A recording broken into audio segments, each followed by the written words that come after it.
The plate crashed to the floor, but Rosalind barely heard it over the sound of her manager screaming her name. Her hands were still shaking from what she had just done. Walked into a kitchen she had no right to enter and cooked a dish she had no permission to make. She thought she was saving the night. She didn't know that when the billionaire at table 9 asked, "Who made this dish?" her answer would cost her everything, or that her lie was about to change her life forever. The kitchen was never supposed to be Rosalind's place. She was hired as a waitress, not a cook. But tonight, with Chef Marco screaming into his phone in the alley and the evening rush piling up like a wave about to crash, someone had to do something. The other waitstaff stood frozen, eyes wide with panic. The orders kept printing. The tickets kept coming. And Rosalind felt her hands move before her brain could tell them to stop. She pushed through the swinging door into the kitchen. The heat hit her face like opening an oven. Pans sat on burners, some smoking, some with half-finished dishes going cold. Her heart hammered in her chest.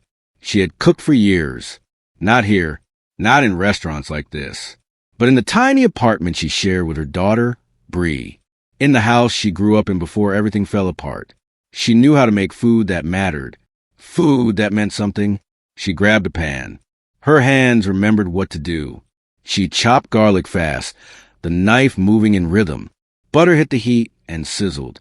She added cream, a little white wine, fresh herbs from the shelf. She tasted as she went, adjusted, felt it. The dish came together like a song she had always known. It was not fancy. It was not complicated. But it was real. It was her. She plated it, hands shaking a little now.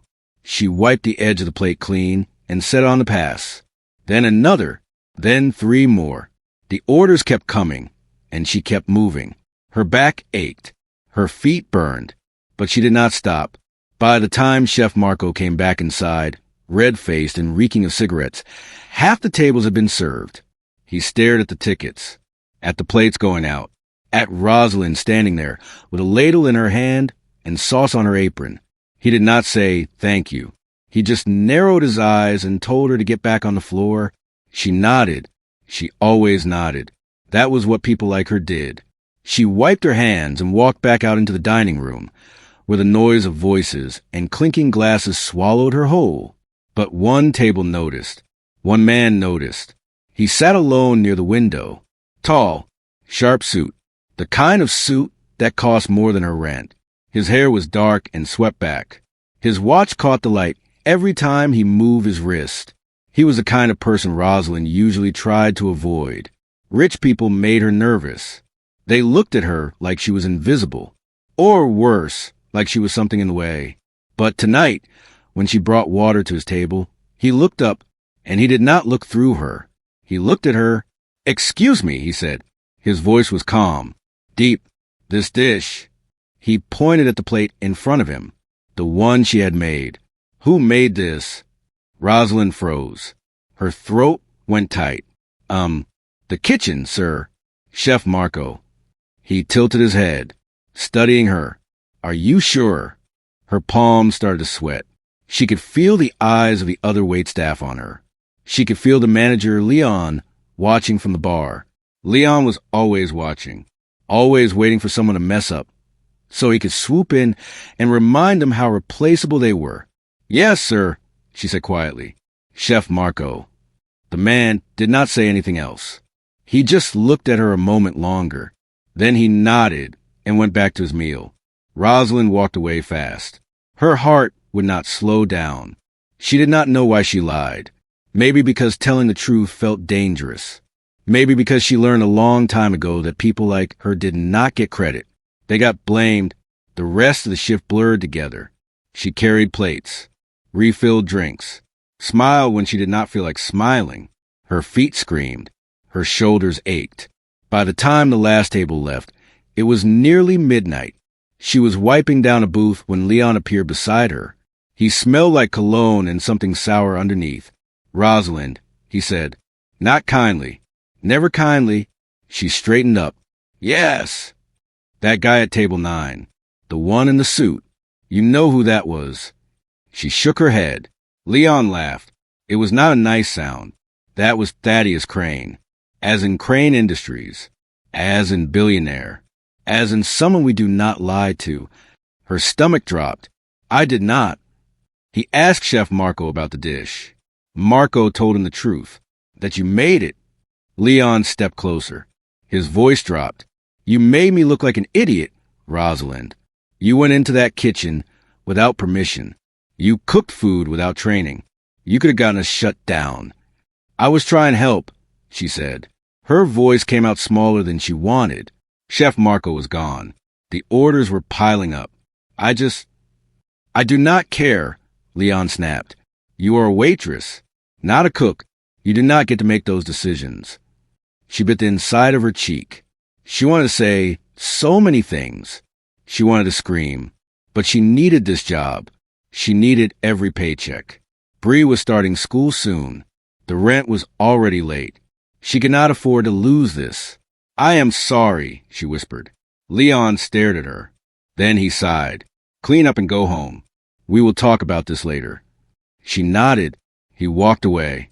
She stood there alone in the dim restaurant, holding a dirty rag, feeling the weight of everything pressing down on her chest. She finished cleaning, clocked out, walked through the back door into the cold night air. The city was still alive around her. Cars honking, people laughing. Somewhere music played. But Rosalind felt separate from all of it, like she was watching life happen to someone else. She pulled her coat tighter and started walking. The bus stop was 3 blocks away. Her phone buzzed in her pocket. A text from her neighbor, Mrs. Lynn. Bree is asleep. No rush. Rosalind's eyes stung. She blinked hard. She did not cry on the street. She saved that for later. For the shower. For the dark. She got on the bus. Found a seat near the back. Watched the city slide past the windows. Neon signs. Empty storefronts. People huddled in doorways. She thought about the man in the suit, Thaddeus Crane. She wondered what it felt like to sit in a restaurant and not worry about the bill. To wear a watch that cost more than everything she owned.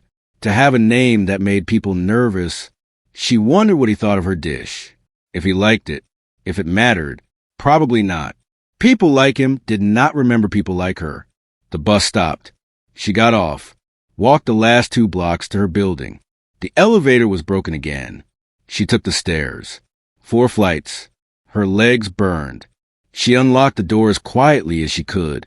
Bree was asleep on the couch. Small and curled up under a blanket. Mrs. Lynn must have brought over. Her dark hair spilled across the pillow. She looked so peaceful, so safe. Rosalind stood there a long time, just watching her breathe. This was why she did it. Why she worked doubles. Why she smiled at rude customers. Why she kept her head down and her mouth shut. For this little girl who deserved more than Rosalind could give her. She walked over and gently lifted Bree into her arms. Bree stirred but did not wake. Rosalind carried her to the bedroom and tucked her in, kissed her forehead, whispered, I love you. Then she went to the kitchen, made herself tea, sat at the small table in the dark, her hands wrapped around the warm mug. She did not drink it. She just held it, felt the heat, tried to let it calm her, but her mind would not stop. It kept going back to the restaurant, to Leon's face, to the man in the suit, to the feeling that no matter what she did, it would never be enough. She did not know then that everything was about to change, that tomorrow her phone would ring, that a voice on the other end would ask her to come to an address she had never heard of, that the man in the suit had not forgotten her at all. She did not know that the dish she made in a panic, the one she almost got fired for, was about to become the most important thing she had ever done. But tonight, sitting alone in the dark, she just felt tired. Tired and small and invisible. The tea went cold in her hands. Outside, the city hummed on without her. The call came at 9 in the morning. Rosalind was still in bed, trying to convince herself to get up. Bree was at the table eating cereal and watching cartoons on Rosalind's cracked phone. The sound was too loud, but Rosalind did not have energy to tell her to turn it down. When her phone rang, she almost ignored it. Unknown number, probably spam. But something made her answer. Hello, is this Rosalind Thorn? A woman's voice. Professional. Clipped. Yes. Who is this? My name is Angela. I work for Mr. Thaddeus Crane. He would like to meet with you today. Are you available at 2 o'clock? Rosalind sat up. Her heart started pounding again, just like last night. I what? Mr. Crane was very impressed with the dish you prepared last night. He would like to discuss an opportunity with you. I can send a car to pick you up. An opportunity? Rosalind's voice came out shaky. I do not understand. All will be explained when you arrive. Can I confirm your address? Rosalind gave it. She did not know why. Maybe because the woman sounded so sure, so official. Maybe because a tiny part of her, the part she tried to keep quiet, wanted to know what this meant. Perfect, Angela said. The car will arrive at 1:30. Business casual attire is fine. Have a good day, Miss Thorn. The line went dead. Rosalind stared at her phone. Bree looked over. Who was that, Mama? I do not know, baby. She set the phone down. Her hands were shaking. The rest of the morning felt like a dream. She called Mrs. Lynn and asked if she could watch Bree for a few hours. She showered, stood in front of her closet staring at clothes that all felt wrong. She did not own business casual. She owned Waitress uniforms and old jeans and a dress she wore to her cousin's wedding 3 years ago. She chose the dress. It was simple, dark blue, a little too tight now, but it would have to do. She brushed her hair, put on the only lipstick she owned, looked at herself in the mirror, and barely recognized a woman staring back. At 1:30 exactly, her phone buzzed. Your car has arrived. She kissed Bree goodbye, told her to be good, walked downstairs with her heart in her throat. A black car waited at the curb, sleek, shining. A driver in a suit stood beside it. He opened the door for her without a word. Rosalind slid inside. The seats were leather, soft. The car smelled like something expensive she could not name. She sat very still, afraid to touch anything. The drive took 20 minutes. They left her neighborhood, passed through parts of the city she had only seen on TV. Tall buildings, clean streets, people in suits walking fast, talking on phones, living lives that felt a million miles from hers. The car stopped in front of a building made of glass and steel. The driver opened her door. 15th floor, he said. They're expecting you. She nodded, got out, walked into the lobby on legs that felt like they might give out. The security guard waved her through. She took the elevator up, watched the numbers climb. Her reflection stared back at her in the polished doors. She looked terrified. The doors opened. A woman in a gray suit stood waiting. Ms. Thorn, I am Angela. Please follow me. They walked down a hallway. Everything was white and chrome and glass. Rosalind's footsteps echoed. She felt like she did not belong here. Like someone was going to realize she was a mistake and send her home. Angela stopped at the door, knocked once, opened it. Mr. Crane, Ms. Thorn is here. Thank you, Angela. That voice, the same one from last night. Rosalind stepped inside. The office was huge. Windows covered one wall, showing the city stretched out below like a map. A desk sat in the center, and behind it, the man from the restaurant, Thaddeus Crane. He stood when she entered, smiled. It was not a big smile, but it was real. Ms. Thorn, thank you for coming. Of course. She did not know what else to say. Please, sit. He gestured to a chair across from his desk. She sat, tried to keep her hands still in her lap. He sat too, leaned back, studied her the same way he had last night, like he was trying to figure something out. I am going to be direct with you, he said. That dish you made last night was exceptional, not because it was fancy, not because it was complicated, but because it had something most food does not have anymore. It had heart. Rosalind swallowed. Thank you. I have eaten at the best restaurants in the world, he continued. Paris, Tokyo, New York. I have had meals prepared by chefs with Michelin stars and awards and reputations. And last night, sitting in that little restaurant, I had one of the best dishes I have ever tasted, made by a waitress in a panic. He leaned forward. Why did you lie to me? She looked down, Because I did not think you would believe me. Why not? Because people like you do not listen to people like me. The words came out before she could stop them. She looked up, afraid she had just ruined everything. But he was nodding. You are right, he said quietly. We do not, and that is a problem. He paused. I want to offer you a job, Miss Thorn. Her breath caught. A job? I'm opening a new restaurant. Not here, in the Arts District. Something different, not pretentious, not exclusive. Real food, the kind of food that makes people feel something.